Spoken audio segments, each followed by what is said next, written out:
Hi, my name is Rui Gutierrez, and I'm working with JJ Stevens and Alyssa Alvarado. And today we'll be covering Freud's and Erickson's theories of human development. Sigmund Freud founded the first theory called the psychoanalytic or psychosexual theory. It has 5 stages, each focused on sexual pleasure. The first one is the oral stage, which is birth to 1 year old. It focuses on lips, tongue, and gums, and sucking and feeding are the most stimulating activities. The anal stage is from 1 to 3 years old. The anus is the sensational focus, and toilet training is the most important activity. The phallic stage is 3 to 6 year old, and the phallus is the Latin word for penis, which is the most important body part as pleasure can come from genital stimulation. Latency is 6 to 11 years old, not as much of a stage as it is a waiting period. Sexual needs are low as priorities shift into sports, school, and friends.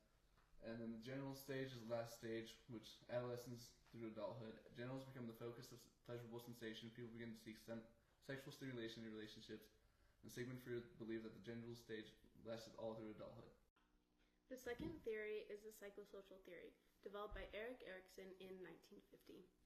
The first stage of this theory is trust versus mistrust, and it is from birth to 1 year.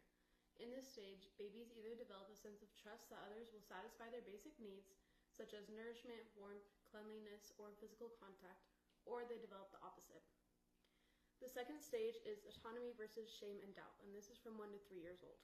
During this time, children either become self-sufficient in multiple activities, including toileting, feeding, walking, etc., or they doubt their own abilities. The third stage is initiative versus guilt, and this is from 3 to 6 years.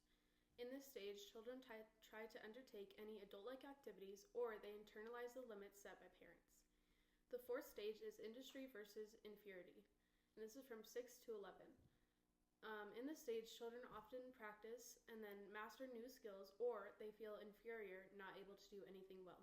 The fifth stage is identity versus role confusion, and this is in adolescence. In this stage, children often ask themselves, who am I? They begin to establish sexual, political, religious, and vocational identities, or they are confused about their roles. The sixth stage is intimacy versus isolation, and this occurs during young adulthood. And in this stage, people often seek companionship and love, or they become isolated from others, fearing rejection.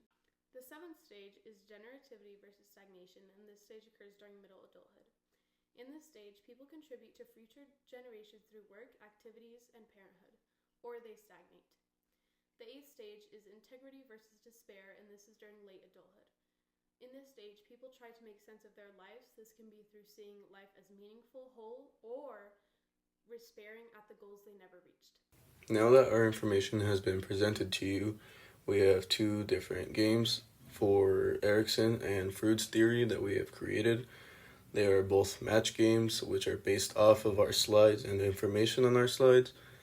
And they both consist of connecting a term to a definition with a stopwatch timer going on, so whoever has the fastest time wins. But the ultimate goal is to be able to match all of the terms to the correct definitions.